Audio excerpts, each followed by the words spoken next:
We have two guest speakers today. We have Sharia and we have Zipporah. And we're going to jump on this topic because of what's going on today. There is a virus in the air, the coronavirus, and there's many other things that they could possibly answer regarding the health industry and regarding things that our people need. There's a lot of our people who don't have health benefits. So a lot of our people don't know how to take care of themselves, and that's why we asked them to come speak on this conference call today. But I want to bring out one verse, and we're going to ask them some questions concerning our people. All right. Let's go to Sirach real quick. Sirach chapter 38. The book of Sirach chapter 38. And let's read verse 9. Sirach chapter 38, verse 9, it reads, My son or my children, in thy sickness be not negligent. Don't be ignorant in your sickness. Learn as much as you can about your illness. Don't just be nonchalant about what you have. But pray unto the Most High, and he will make thee whole. Give consideration to your illness and present it before the Most High. Verse 10, leave off from sin. This first thing he tells you to do. Stop sinning. And order thine hands aright, and cleanse thy heart from all wickedness. All right? You're going to cleanse your heart from all wickedness. When you jump up to verse 1, it reads, honor a physician with the honor due unto him, for the uses which you may have of him, for the Most High has created him. See that? The Most High created physicians, he created doctors, he created nurses, he created health workers, healthcare takers, okay, social workers. He created these people for us during these times, these wicked days too, to help us have some sort of a relief, not always to afflict us. All right, they're there to help us. Verse 2, for the Most High, for of the Most High cometh healing, and he shall receive honor of the king. Okay, so from the Most High comes healing. He wants you to know that first. You have to have faith in what you do. When people have cancer, what do they tell you? Stay strong. Don't give up. Okay, that's a form of faith. You got to have faith, but you got to have faith in the Most High too. You got to have belief in yourself, and you have to have faith in the Most High. So what I'm going to do here, I'm going to turn it over to these sisters, and you guys can piggyback over each other. I'm going to have Sister Asharia speak on some topics. She's been in the medical field for, 20-some years? Longer than that? About 25. 25 years. Okay, and Sister Zipporah has been in the medical field for about, 10 years? 20 years. 20 years. Oh, boy. So we have a vast amount of medical history here. Okay, so the first question that I like to ask, welcome. I'm glad you sisters are here. You guys could help many people on this conference call. Glad to have y'all here. But the first question I wanted to ask Sister Asharia is, let's get to the point, right? Can you tell us about medical care? Who don't have medical care? What should you do if you have an emergency or a life-threatening situation? If something like that comes up and you don't have any kind of understanding of the medical industry, or you have a fear of the medical industry, can you elaborate on what I just asked you? Well, first and foremost, obviously, if you have an emergency, you call 911, regardless of your situation or if you're in fear of anything. And do not lie about who you are, because it actually hinders the physician or the medical staff from being able to take care of you. Because this day and age, pretty much all of our medical charts are connected through the computer. So we can get information about you or your family members if they're unconscious and unable to inform about certain medical problems that they may have, or let's say allergies to certain medications that can cause further harm to the patient. So being forthright with the physician and the staff is the best thing. So obviously, like I said, if you have an emergency, call 911 and get to the hospital. But for those that have an urgent thing, not necessarily an emergency, there's a lot of places that offer programs even for people that are not, let's say, legal or documented in their state. There are several states across the United States that are sanctuary cities, and they do receive federal monies. So they are able to offer programs for those that are not documented to get health care. So you can go to certain counties and just inquire about those. And the best person to start with is probably going to be their social worker, because they have access to all of these programs. And they can actually guide you to what area in their facilities within their county. So you're going to have to visit a county hospital where you got to go to fill out whatever paperwork, and they'll tell you what to bring in so you can get some assistance. Okay. So when you say sanctuary cities, what is a sanctuary city? So shockingly, there are several sanctuary cities throughout the United States. This might shock you, but Dallas, Houston, they're sanctuary cities. So what that means is they go against the grain, or they don't listen to the federal government when it comes to saying, hey, we're going to take out this population and give them over to immigration once they come into our facilities. They don't do that. And I can guarantee you that why they don't do that is because they are helping with their community's work. So they won't report them as undocumented. They need their hands, their children, to do the work that they need, usually in farming areas. So sanctuary cities are located all across the United States. Los Angeles, New York, Chicago, Seattle, Austin, Newark, Denver, Philadelphia, Minneapolis, San Francisco, Portland, Oregon, Rhode Island. And that's just one list that I can come up with. But these are all places that more than likely use undocumented immigrants for working in different industries. It's not just farming. It could be fishing or building infrastructure. Okay. Question. So with that being said, should our people be afraid of going to the medical field? I mean, for help? Some people think that they're trying to kill them. Is there such a thing as doctors prescribing wrong medications just to assist a lot of people out there who are afraid of the medical field, who experiment with their own herbs, with their own vitamins, who don't have any understanding of how that works? Can you tell us, is it safe to go to the medical field for assistance? And how do you determine which doctor, or how do you determine if you are getting the wrong thing, the wrong medication?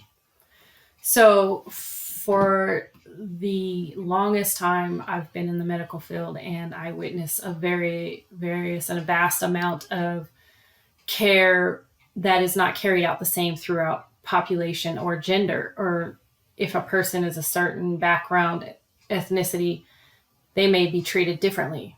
But that could be because of what they've learned in their science. The best thing to do is to get as much information about what your specific ailment is and listen to your body, obviously, but always have somebody go with you.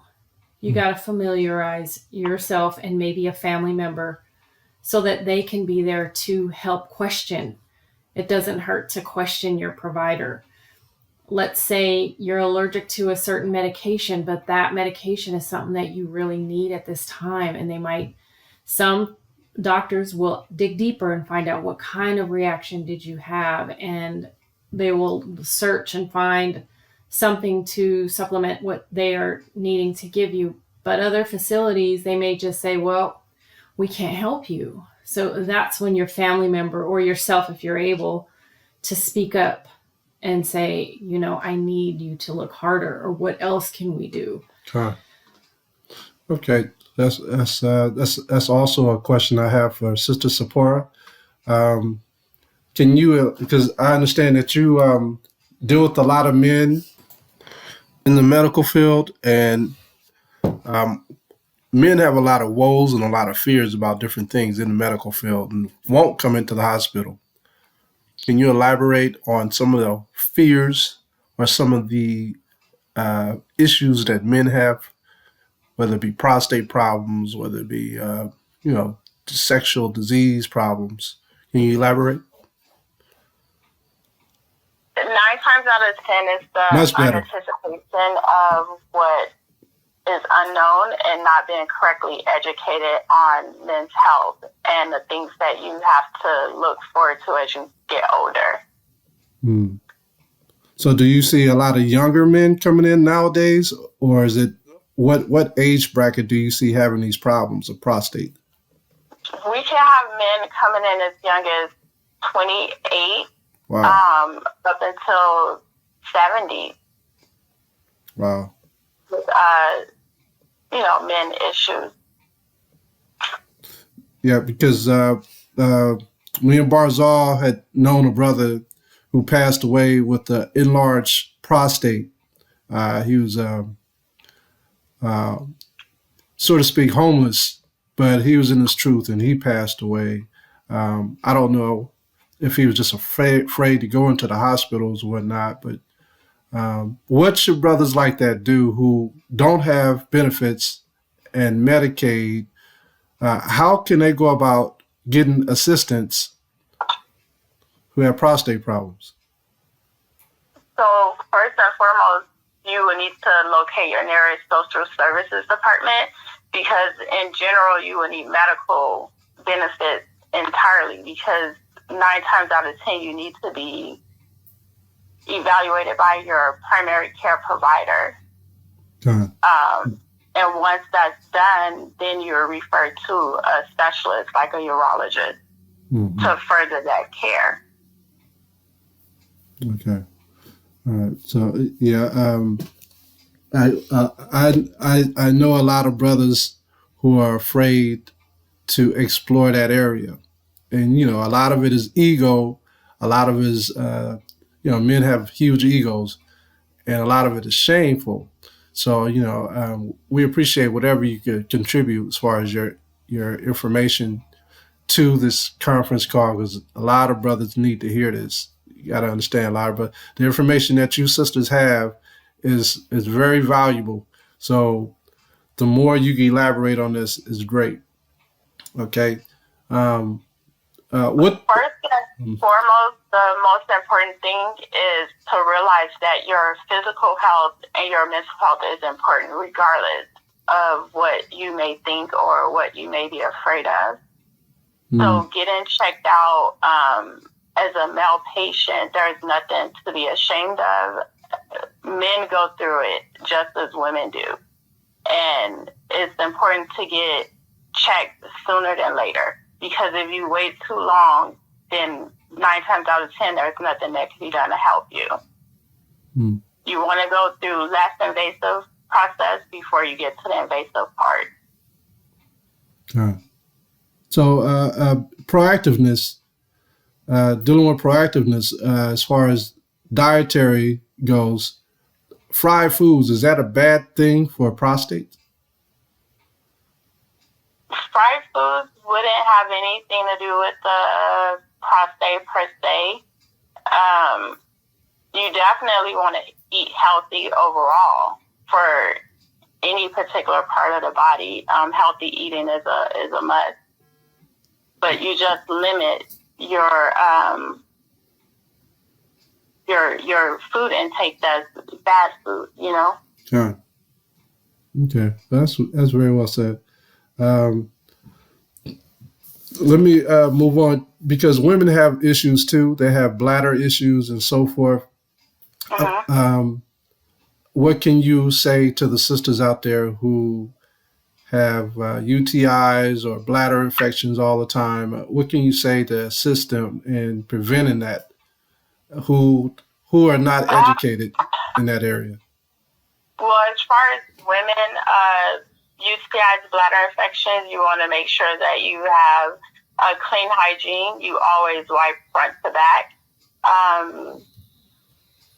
Cautious during sexual activity. You always want to go to the restroom right away, shower right away is very important because bacteria sits, and depending on how close the urethra is to the bacteria, it's easier to travel for women than it is for men. Yeah, and this is why we tell you, brothers and sisters, you should have your own husband or you should have your own wife, just like the scripture says in 1 Corinthians chapter 7. I'm going to get it. 1 Corinthians chapter 7, verse 1. Now concerning the things whereof you wrote unto me, it is good for a man not to touch a woman. Nevertheless, to avoid fornication. Let every man have his own wife, and let every woman have her own husband. That will prevent all those diseases out there, see? Let the husband render unto the wife due benevolence, and likewise also the wife unto the husband. This will prevent what the sister's talking about. Okay? Interesting. Okay. I'm going to ask a couple other questions for the both of you. One is this thing going on in the earth, the coronavirus. You guys both work in the medical field. What precautions are they telling you, sisters, to take? And is it preventable? And the third question, do either one of you believe the CDC is telling us the truth on how many people are infected? Okay. Either one of you. Go ahead. Well, mostly the first thing is to hand wash, obviously. That's the biggest thing that we're being told, being in the front lines, to wash your hands diligently, soap and water. Wearing a mask, like a basic mask, is not actually going to help you unless you have a good seal on that mask. So if we have somebody who is suspected of having COVID-19, then we have to actually put the entire gear on, where you either would put on a PAPR or an N95, you gown, you goggle, and glove, and take care of the patient. What we do for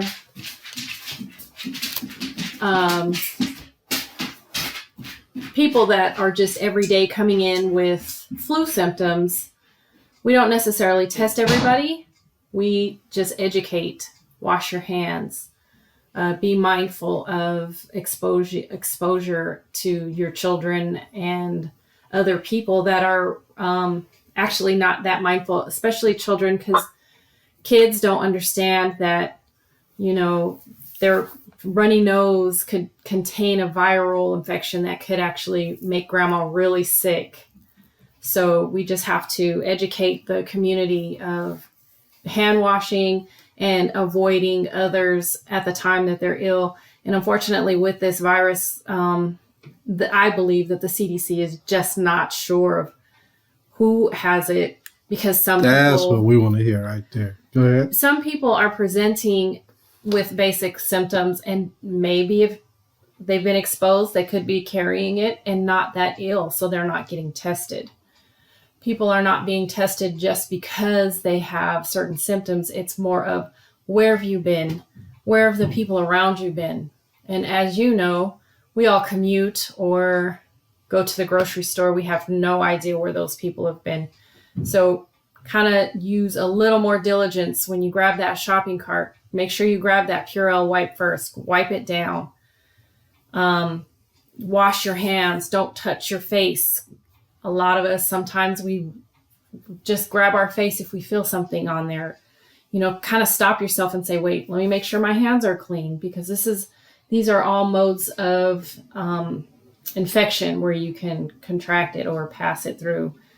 And just having some common sense, not being scared at every little thing, because if you're healthy, then more than likely your symptoms are not going to be as great. But if you're not healthy, or if you are around somebody who has comorbidities, which that means if they have asthma or diabetes or anything that can bring their immune system down, they could potentially get very ill and pass away from it. See, I'm just going to say what it is. You guys ain't got to say it, but I think that virus has already hit everybody. I think that virus is all over already. I think people are in the next month, I think everybody's going to have that virus. Ain't nothing we're going to be able to do about it. And those who have it, have it. Those who do not, do not. Am I being biased?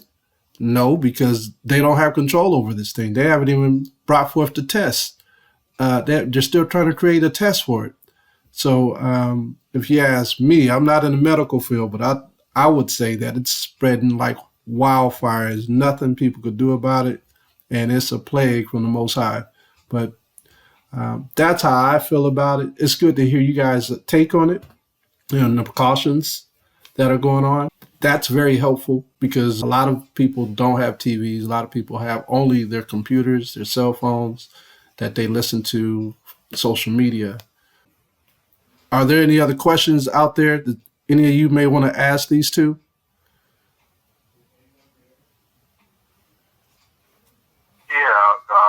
I got a question for you. First of all, thank you, Sephora, and I think it's Asharia. Is that correct? Yes. But thank you both for sharing your time. And I'll start with my first question. My name is Johan, by the way, and the first question has to do with the last thing you all were talking about, which was the coronavirus. And is it any evidence, or is there any information that is shared with the medical field concerning that virus and who it actually affects, as far as the different ethnic or racial groups or so forth?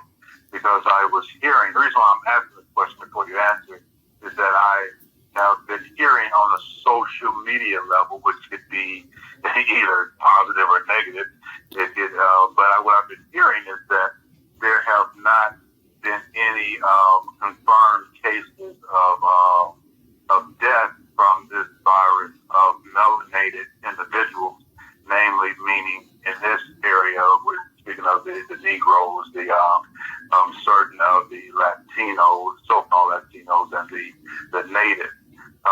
And there was a report that when it had reached when they showed a map of the earth, and when they show where the infections are heavy, when you look at places like Africa, it's not really there heavy, which kind of tends to that thought that I'm presenting about maybe melanated individuals may not be affected by it. In one case in Nigeria came through where it was the first case reported there last week, but then later it was found out that the individual was not a Nigerian descent. He was actually a citizen of Nigeria, but he was a European who had just came back from Italy, and then he came back home to Nigeria, and then he was their first case. And then there are other cases where others in Africa were not. They had it, and then all of a sudden, voila, they don't have it any longer. So instead of being long-winded, it's too long for that, too late for that, what information do you all have about that, if any, of who may be affected? We know some of the Asian populations are obviously affected, but anything other than that? Well, that's a good question. Unfortunately, they're not giving even the doctors a lot of information or giving out those kinds of numbers or research. You can research that and look at it. So the virus did originate in China, and miraculously, or to me suspiciously, they are containing it a lot better for whatever, like however they are keeping their people at home. They're not even allowing people out on the streets. And then those that are infected or have been exposed to those that are infected, they're keeping them in a certain area together. It's suspect to me how this virus got spread so fast. And as far as it being in certain areas, I mean, I could talk conspiracy theories, but I'm not sure because I don't have good, valid information to back up what I think. But there are not a lot of cases in Africa. There's not a lot of cases in more impoverished cities like Mexico. There's some that are just now being reported, but not very many. And if you look around in the South Americas, now is that due to the lack of ability to treat or test? That could be a factor. You know, when you do certain research, you have to have all the data. So we can't leave all that information out. So I can't say like who has died because they haven't really put out anybody's names. They haven't given out their identities. But I'm not sure who's, it's not, to me, it's more of being a medical person. If your immune system is not as strong, then it could really affect you respiratory wise and shut down your lungs and cause you to go into a respiratory arrest, which will cause your heart to stop. And that's what the big deal is about it, because the immune system isn't strong enough to fight it. Sister Zipporah, do you want to piggyback off of that? The main thing is basically just hand washing. If you're sick, stay home. If you need to go out, wear a mask. Because if you're sick, you want to protect the elderly, the young, those with immune compromised body systems. You don't want them to get sick. So hand washing, if you use hand sanitizer, make sure that is 60% to 95% alcohol based. If your hands are not clean, if they're dirty or, sweaty or greasy from lotions, you need to use soap and water. And when you're pumping gas, make sure that if you have gloves available, you use the gloves. If not, go inside, wash your hands, soap and water.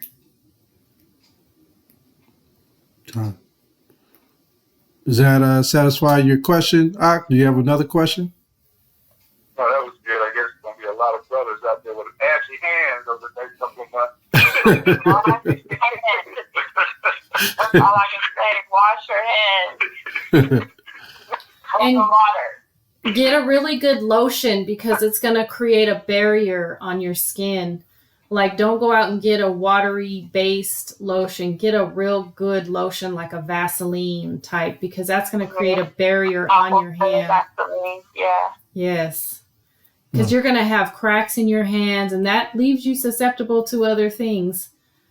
This can create, that's why it's like kind of use some common sense on your diligence with trying to keep yourself away from this, because you're going to kill a bunch of bacteria on your hands. It's going to start cracking open your skin. Next thing you know, you got an infection. So, just try to be diligent, washing your hands, put some good lotion on there. That's going to give you a barrier. Because then when you go to wash them again, it's going to get all that top coat off of whatever germs are on there, but you still have a little film of that lotion underneath protecting your skin. So it's like an extra layer of skin or protection. Are there any questions from the sisters out there?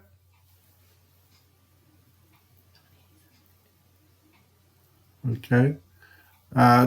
Next question. This could be the last question. Like I said, we were not going to spend a whole lot of time on this today. We just wanted to get there. Just wanted to pick their brains a little bit. Can you sisters elaborate on heart attacks? Uh,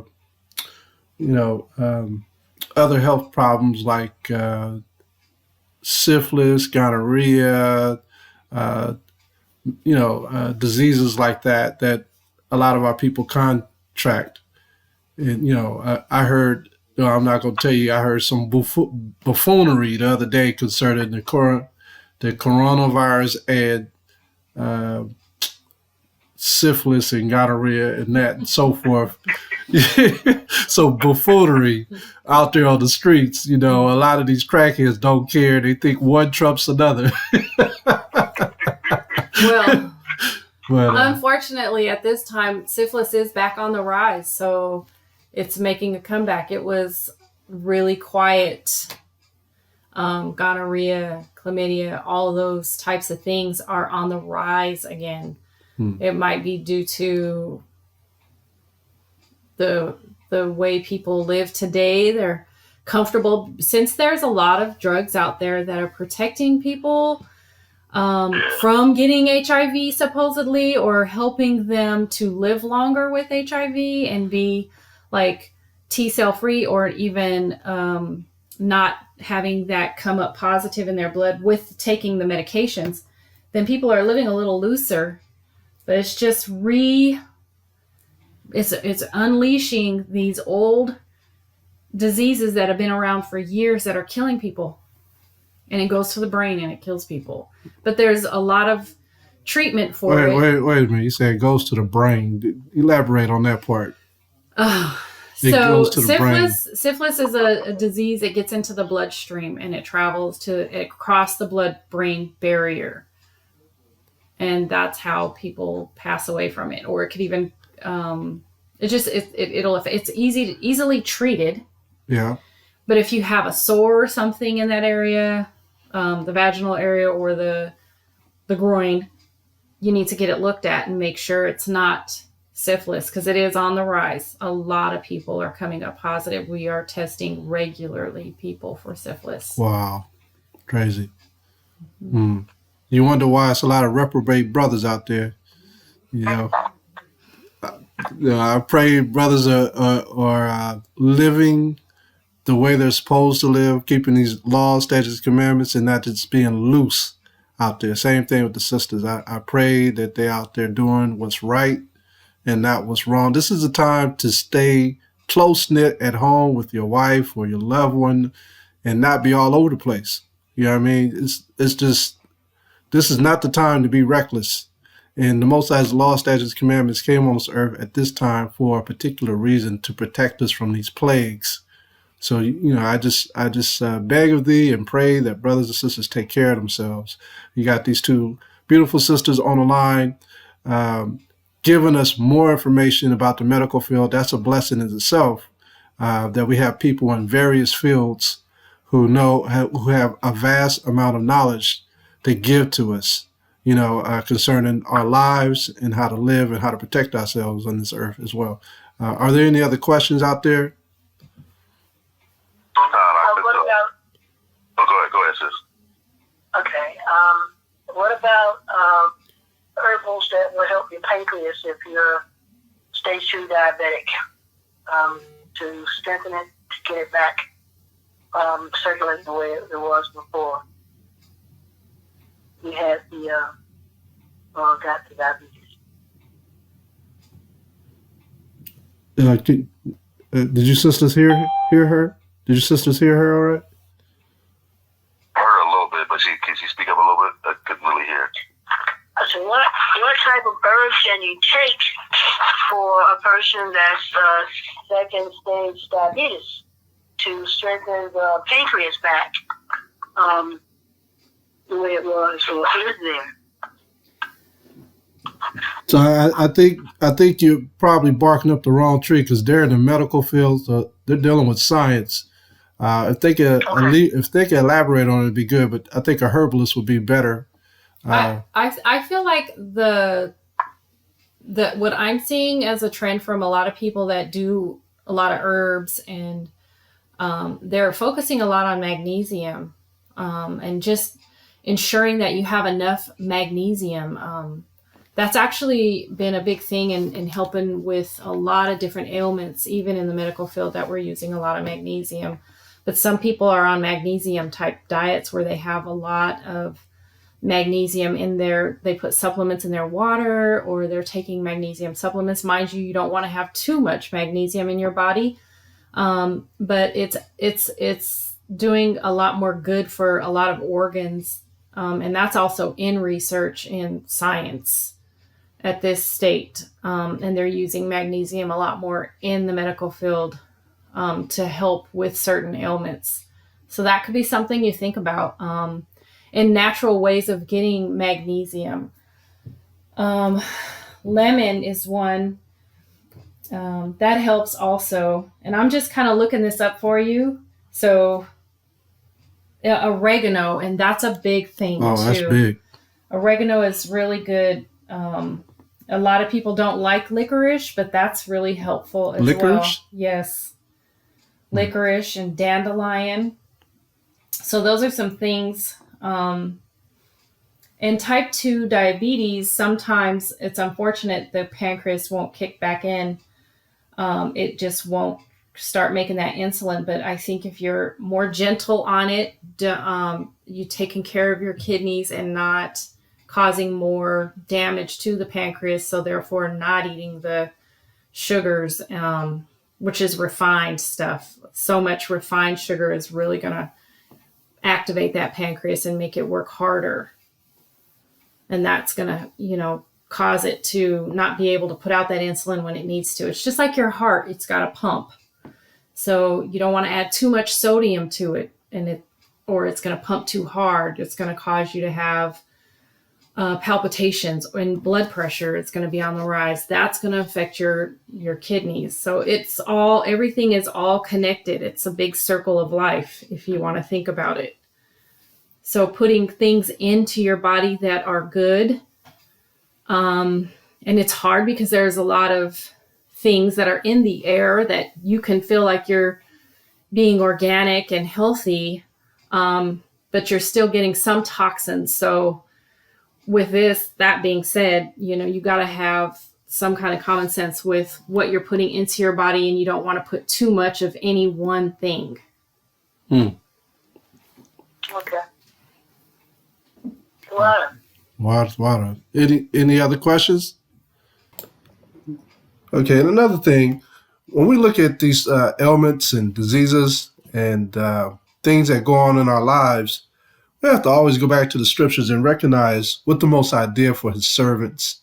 All the stuff was written aforetime for our learning, and so that we may have what? Comfort and hope and faith. So when you go to Isaiah chapter 38, we're going to read chapter 38, verse 1. It reads, "In those days was Hezekiah sick unto death, and Isaiah the prophet, the son of Amos, came unto him, and said unto him, Thus saith the Most High, Set thine house in order, for thou shalt die, and not live. Then Hezekiah turned his face toward the wall and prayed unto the Most High." We have to pray to the Most High. We have to have faith. It says, and said, "Remember now, O my power, I beseech thee, how I have walked before thee in truth and with a perfect heart, and have done that which is good in thy sight." And Hezekiah wept sore.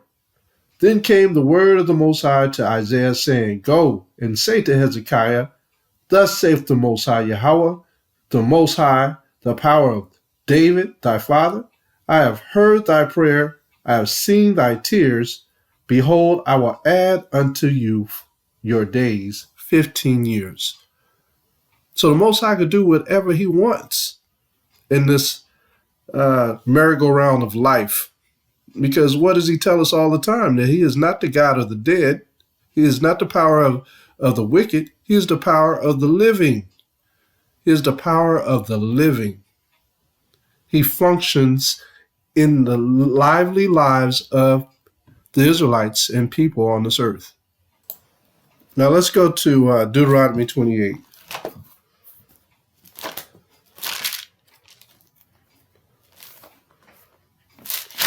the book of Deuteronomy, chapter 28.